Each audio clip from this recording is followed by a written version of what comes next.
हरे कृष्णा। जय श्री हरि। ओम नमः शिवाय। मैं हूँ वामिका और आप सभी का हमारे चैनल आध्यात्मिक सागर में हार्दिक स्वागत है। आप सभी का दिन शुभ और मंगलमय हो और कान्हा जी की कृपा आप सभी पर सदा सर्वदा बनी रहे। मार्गशीर्ष मास महात्म्य में आज आप सुनेंगे अध्याय 11। इससे पहले के अध्याय में आपने सुना था कि किस प्रकार देवियां भूतल पर अलग अलग रूपों में गोपियां बनी और भगवान श्री कृष्ण ने उन्हें क्या आदेश दिया। आज आप सुनेंगे अन्य देवताओं का भूतल पर प्रकट होने का वर्णन। भगवान श्री कृष्ण ने कहा कि समस्त देवताओं के अंश अब भूतल पर जाएं। ब्राह्मण वे राजकुमार होकर युद्ध में मेरे सहायक बनेंगे। कमला की कला से 16,000 राजकन्याएं प्रकट होंगी। वे सब की सब मेरी रानियां बनेंगी। वे धर्म देव अंश रूप से पांडु पुत्र युधिष्ठिर होंगे। वायु के अंश से भीमसेन का और इंद्र के अंश से साक्षात अर्जुन का प्रादुर्भाव होगा।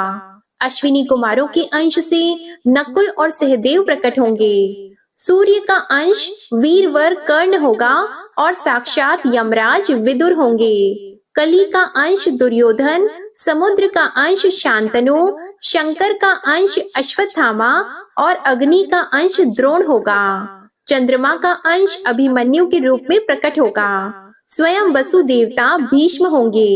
कश्यप के अंश से वसुदेव और अदिति के अंश से देवकी होंगी। वसु के अंश से नंद गोप का प्रादुर्भाव होगा।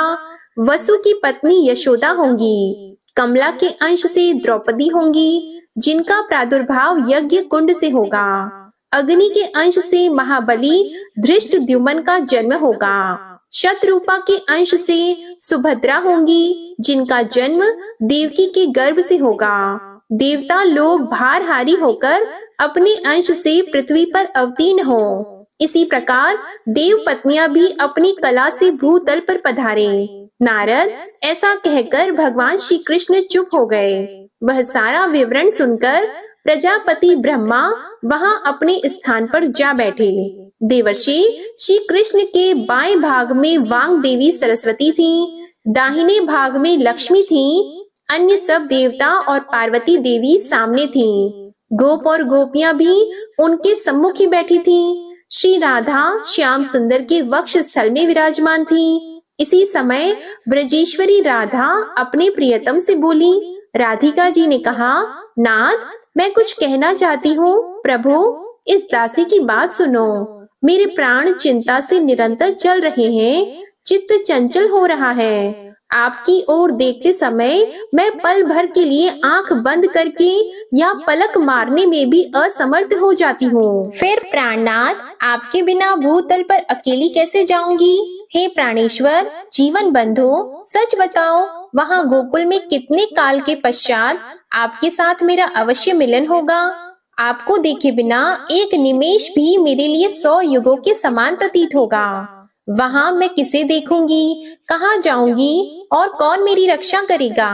हे प्राणेश आपके सिवा दूसरे किसी पिता, माता, भाई, बंधु, बहन अथवा पुत्र का मैं क्षण भर भी चिंतन नहीं करती हूँ। मायापते यदि आप भूतल पर मुझे भेजकर माया से मोहित कर देना चाहते हो, वैभव देकर भुलाना चाहते हो, तो मेरे समक्ष सच्ची प्रतिज्ञा करो। मधुसूदन मेरा मन रूपी मधुप आपके मकरयुंद चरणाविंद में ही नित्य निरंतर भ्रमण करता रहे। जहाँ जहाँ जिस योनि में भी मेरा जन्म हो, वहाँ वहाँ आप मुझे अपना स्मरण एवं मनोवांछित दास्य भाव प्रदान करोगी। मैं भूतल पर कभी भी इस बात को न भूलूं कि आप मेरे प्रियतम श्री कृष्ण हो। मैं आपकी प्रेयसी राधिका हूँ और हम दोनों का प्रेम सौभाग्य शाश्वत है। प्रभु यह उत्तम वर मुझे अवश्य दो। जैसे शरीर छाया के साथ और प्राण शरीर के साथ रहते हैं, उसी प्रकार हम दोनों का जन्म एवं जीवन एक दूसरे के साथ बीते। विभो यह श्रेष्ठ वर मुझे दे दो। भगवान भूतल पर पहुंचकर भी कहीं हम दोनों का पल भर के लिए भी वियोग न हो, यह वर मुझे दो। हरे मेरे प्राणों से ही आपका शरीर निर्मित हुआ है। मेरे प्राण आपके श्री अंगों से विलग नहीं है। मेरी इस धारणा का कौन निवारण कर सकता है? मेरे शरीर से ही आपकी मुरली बनी है और मेरे मन से ही आपके चरणों का निर्माण हुआ है। तात्पर्य यह है कि मैं आपकी मुरली को अपना शरीर मानती हूँ और मेरा मन आपके चरणों से कभी विलग नहीं होता। संसार में कितने ही ऐसे स्त्री पुरुष हैं जो सामने एक दूसरे की स्तुति करते हैं, परंतु कहीं भी अपने प्रियतम में निरंतर आसक्त रहने वाली मुझ जैसी प्रेयसी नहीं है। आपके शरीर के आधे भाग से किसने मेरा निर्माण किया है? हम दोनों में भेद है ही नहीं, अतः मेरा मन निरंतर आप ही में लगा रहता है। मेरी आत्मा, मेरा मन और मेरे प्राण जिस तरह आप में स्थापित हैं, इसी तरह आपके मन, प्राण और आत्मा भी मुझ में ही स्थापित हैं। अतः विरह की बात कान में पड़ते ही आंखों का पलक गिरना बंद हो गया है और हम दोनों आत्माओं के मन, प्राण निरंतर दग्ध हो रहे हैं। भगवान श्री कृष्ण बोले, देवी, उत्तम आध्यात्मिक योग शोक का उच्छेद करने वाला होता है, अतः उसे बताता हूँ, सुनो। यह योग योगींद्रों के लिए भी दुर्लभ है। सुंदरी, देखो, सारा ब्रह्मांड आधार और आधेय के रूप में विभक्त है। इनमें भी आधार से अलग आधेय की सत्ता संभव नहीं है। फल का आधार फूल, फूल का आधार पल्लव, पल्लव का आधार है तना या डाली तथा उसका भी आधार स्वयं वृक्ष है। वृक्ष का आधार अंकुर है जो बीज की शक्ति से संपन्न होता है। उस अंकुर का आधार बीज है, बीज का आधार पृथ्वी है, पृथ्वी के आधार शीशनाग है, शीश के आधार कच्छप है और कच्छप का आधार वायु है और वायु का आधार मैं हूँ। मेरी आधार स्वरूपा आप हो, क्योंकि मैं सदा आप में ही स्थित रहता हूँ। तुम शक्तियों का समूह और मूल प्रकृति ईश्वरी हो। शरीर रूपिणी तथा त्रिगुणाधार स्वरूपिणी भी तुम ही हो। मैं तुम्हारा आत्मा निरीह हूँ। तुम्हारा संयोग प्राप्त करके ही चेष्टावान होता हूँ। शरीर के बिना आत्मा कहाँ और आत्मा के बिना शरीर कहाँ? देवी, शरीर और आत्मा दोनों की प्रधानता है। बिना दोनों के संसार कैसे चल सकता है? हे राधे, हम दोनों में कहीं भेद नहीं है। जहाँ आत्मा है वहाँ शरीर है। वे दोनों एक दूसरे से अलग नहीं हैं। जैसे दूध में धवलता, अग्नि में दाहिका शक्ति, पृथ्वी में गंध और जल में शीतलता है, उसी तरह तुम में मेरी स्थिति है। मेरे बिना तुम निर्जीव हो और तुम्हारे बिना मैं अदृश्य हूँ। सुंदरी, तुम्हारे बिना मैं संसार की सृष्टि नहीं कर सकता, यह बात निश्चित है। ठीक उसी तरह जैसे कुम्हार मिट्टी के बिना घड़ा नहीं बना सकता और सुनार सोने के बिना आभूषणों का निर्माण नहीं कर सकता, स्वयं आत्मा जैसे नित्य है, उसी प्रकार साक्षात प्रकृति स्वरूपा तुम नित्य हो। तुम में संपूर्ण शक्तियों का समाहार संचित है। तुम सबकी आधारभूता और सनातनी हो। लक्ष्मी, सरस्वती, पार्वती, ब्रह्मा, शिव, शेषनाग और धर्म, ये सब मेरे प्राणों के समान हैं, परंतु तुम मुझे प्राणों से भी बढ़कर प्यारी हो। राधिके, ये सब देवता और देवियां मेरे निकट हैं, परंतु तुम यदि इनसे अधिक न होती तो मेरे वक्ष स्थल में कैसे विराजमान हो सकती थी? सुशीले, राधे, आंसू बहाना छोड़ो, साथ ही इस निष्फल भ्रम का परित्याग करो। शंका छोड़कर निर्भीक भाव से वृषभानु के घर में पधारो। हे सुंदरी, 9 मास तक कलावती के पेट में स्थित गर्भ को माया द्वारा वायु से भरकर रोके रहो। 10वां महीना आने पर तुम भूतल पर प्रकट हो जाना। अपने दिव्य रूप का परित्याग करके शिशु रूप धारण कर लेना। जब गर्भ से वायु के निकलने का समय हो, तब कलावती के समीप पृथ्वी पर नग्न शिशु के रूप में गिरकर निश्चय ही रोना। हे साध्वी, तुम गोकुल में अयोनिजा रूप से प्रकट होगी, मैं भी अयोनिज रूप से ही अपने आप को प्रकट करूंगा, क्योंकि हम दोनों का गर्भ में निवास होना संभव नहीं है। मेरे भूमि पर स्थित होते ही पिताजी मुझे गोकुल में पहुंचा देंगे। वास्तव में कंस के भय का बहाना लेकर मैं तुम्हारे लिए ही गोकुल में जाऊंगा। कल्याणी, तुम वहाँ यशोदा के मंदिर में मुझ नंद नंदन को प्रतिदिन आनंद पूर्वक देखोगी और हृदय से लगाओगी। राधिके, मेरे वरदान से तुम्हें समय पर मेरी स्मृति होगी और मैं तुम्हारे साथ वृंदावन में नित्य स्वच्छंद विहार करूंगा। सुशीला आदि जो 33 तुम्हारी सखियां हैं, उनके तथा अन्य अन्य बहुसंख्यक गोपियों के साथ तुम गोकुल में पधारो। असंख्य गोपियों को अपने अमृतोपम एवं परिमित वाणी द्वारा समझा बुझाकर आश्वासन देकर गोलोक में ही रहकर तुम्हें गोकुल में जाना है। राधिके, मैं भी इन असंख्य गोपों को यहीं स्थापित करके पीछे से वसुदेव के निवास स्थान मथुरापुरी में पदार्पण करूंगा। मेरे प्रिय से प्रिय गोप बहुत बड़ी संख्या में मेरे साथ क्रीड़ा के लिए ब्रज में चलें और वहां गोपों के घर में जन्म लें। नारद, यूं कहकर श्री कृष्ण चुप हो गए। देवता, देवियां, गोप और गोपियां वहीं ठहर गईं। ब्रह्मा, शिव, धर्म, शेषनाग, पार्वती, लक्ष्मी और सरस्वती ने बड़ी प्रसन्नता के साथ परात्पर श्री कृष्ण का स्तवन किया। उस समय उनके विरह ज्वर से व्याकुल एवं प्रेम विह्वल गोपों और गोपियों ने भी चरणों में मस्तक झुकाया। विरह ज्वर से कातर हुई पूर्ण मनोरथा राधा ने भी अपने प्राण अधिक प्रियतम हृदय वल्लभ श्री कृष्ण का भक्ति भाव से स्तवन किया। उस समय श्री राधा के नेत्रों में आंसू भरे हुए थे। वे अत्यंत दीन और भय से व्याकुल दिखाई देती थीं। उन्हें इस अवस्था में देखकर स्वयं श्री हरि अर्थात श्री कृष्ण ने सांत्वना देने के लिए यह बात कही। श्री कृष्ण बोले, प्राण आदि के महादेवी, सुस्थिर हो जाओ, भय का त्याग करो। जैसी तुम हो वैसा ही मैं हूँ। मेरे रहते तुम्हें क्या चिंता है? श्री राम के शाप की सत्यता के लिए कुछ समय तक मेरे साथ तुम्हारा वियोग रहेगा। फिर मैं मथुरा में आ जाऊंगा। वहाँ भूतल का भार उतारना, माता पिता को बंधन से छुड़ाना, माली, दर्जी और कुब्जा का उद्धार करना, कालियवन को मरवाकर मुचुकुंद को मोक्ष देना, द्वारका का निर्माण, राजसूय यज्ञ का दर्शन, 16,110 राजकन्याओं के साथ विवाह करना, शत्रुओं का दमन, मित्रों का उपकार, वाराणसी पुरी का दहन, महादेव जी को झिम्रण अस्त्र से बांधना, बाणासुर की भुजाओं को काटना, पारिजात का अपहरण, अन्य कर्मों का संपादन, प्रभास तीर्थ की यात्रा में जाना, वहां मुनि मंडली का दर्शन करना, ब्रज में बंधुओं से वार्तालाप, पिता के यज्ञ का संपादन, वहीं शुभ बेला में पुनः तुम्हारे साथ मिलन तथा गोपियों का साक्षात्कार आदि कार्य मुझे करने हैं। फिर तुम्हें अध्यात्म ज्ञान का उपदेश देकर वास्तव में तुम्हारे साथ नित्य मिलन का सौभाग्य प्राप्त करूंगा। इसके बाद मेरे साथ दिन रात तुम्हारा संयोग बना रहेगा, कभी क्षण भर के लिए भी वियोग न होगा। इतना ही नहीं, वहां से तुम्हारे साथ मेरा पुनः ब्रज में आगमन होगा। प्राण वल्लभी, वियोग काल में भी स्वप्न में तुम्हारे साथ मेरा सदैव मिलन होता रहेगा।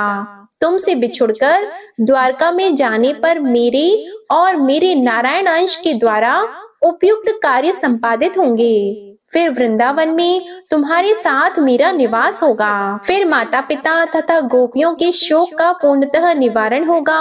भूतल का भार उतारकर तुम्हारे और गोप गोपियों के साथ मेरा पुनः गोलोक में आगमन होगा। हे राधे, मेरे अंशभूत जो नित्य परमात्मा नारायण हैं, वे लक्ष्मी और सरस्वती के साथ वैकुंठ लोक को पधारेंगे। धर्म और मेरे अंशों का निवास स्थान श्वेत द्वीप में होगा। देवता और देवियों के अंश भी अक्षय धाम को पधारेंगे। फिर इसी गोलोक में तुम्हारे साथ मेरा निवास होगा। कांते, इस प्रकार समस्त भावी शुभ अशुभ का वर्णन मैंने कर दिया।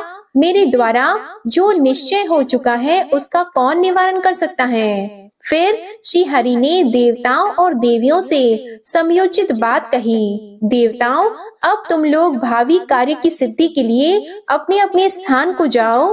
हे पार्वती, तुम अपने दोनों पुत्रों तथा स्वामी के साथ कैलाश को जाओ। मैंने जो कार्य तुम्हारे जिम्मे लगाया है वह सब यथा समय पूरा होगा। ब्रजेश्वरी राधे, गणेश जी को छोड़कर शेष छोटे बड़े सभी देवताओं और देवियों का कला द्वारा भूतल पर अवतरण होगा।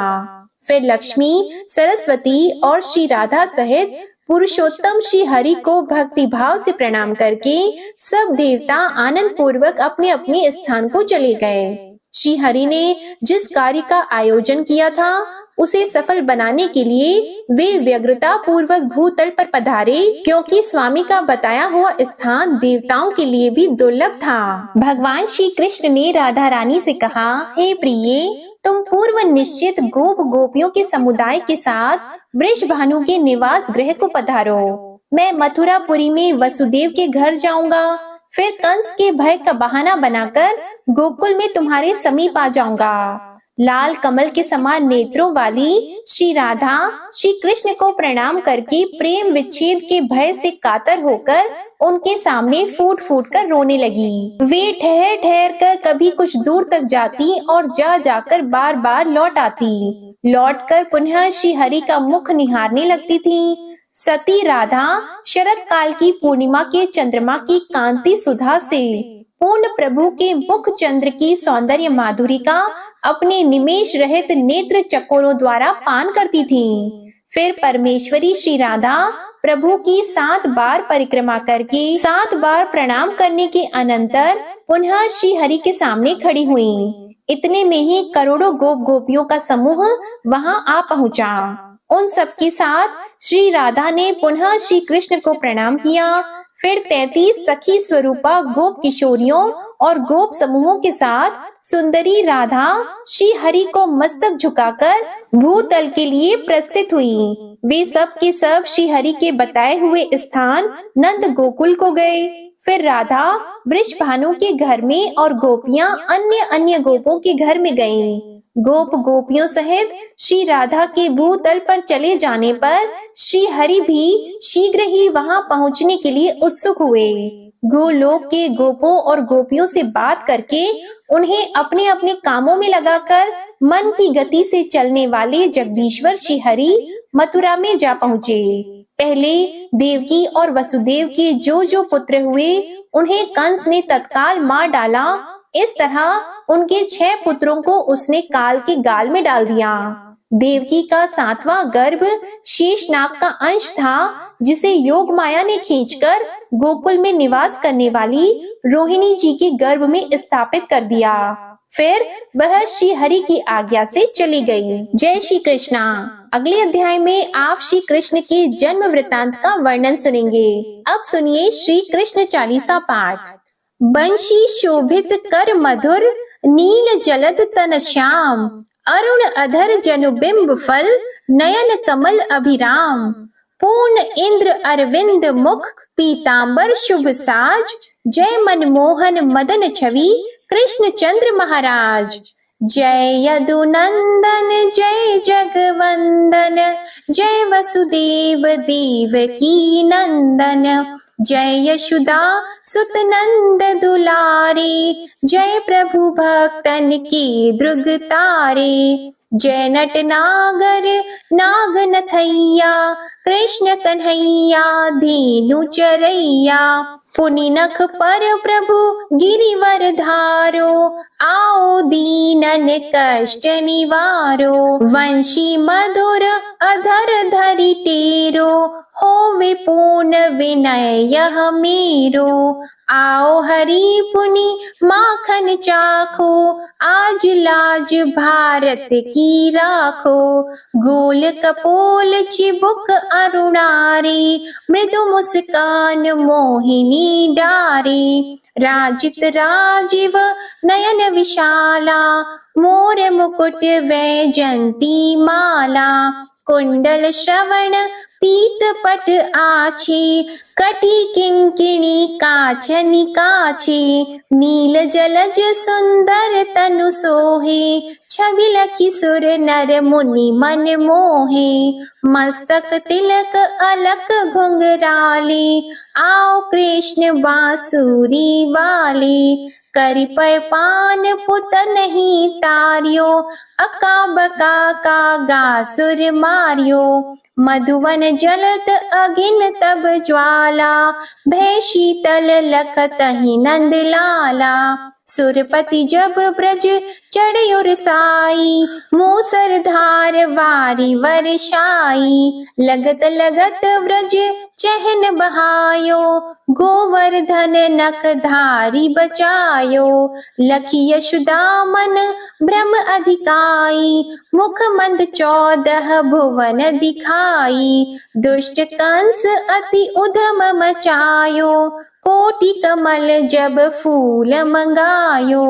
नाथी कली यहीं तब तुम लीन है, चरण चिन्ह दे निर्भय कीन है। करि गोपिन संग रास विलासा, सबकी पूर्ण करि अभिलाषा। केतिक महा असुर संहार्यो, कंस ही केस पकड़ी दे मार्यो। मात पिता की बंदी छुड़ाई, उग्रसेन कह राज दिलाई। महिषी मृतक छहो सुत लायो, मातु देव की शोक मिटायो। भौमासुर मुर दैत्य सहारी, लाए 68 सहस कुमारी। देवी मही तृण चीर सहारा, जरा सिंधु राक्षस कहि मारा। असुर बकासुर आदिक मार्यो, भक्तन के तब कष्ट निवार्यो। दीन सुदामा की दुख टार्यो, तंदुल 3 मूठ मुख डार्यो। श्री कृष्ण चालीसा समाप्त होती है। प्रेम से बोलिए भगवान श्री कृष्ण की जय। उम्मीद करती हूँ आपको आज की कथा पसंद आई होगी। अगर पसंद आए तो वीडियो को लाइक करना मत भूलिएगा और कमेंट में भगवान श्री कृष्ण की जय भी लिखिएगा और साथ ही हमारे चैनल को सब्सक्राइब करके बेल आइकन जरूर प्रेस करिएगा। इसी के साथ आज आप हमारे चैनल पर उत्पन्ना एकादशी व्रत की कथा भी जरूर सुनिएगा। जय श्री राधे कृष्णा।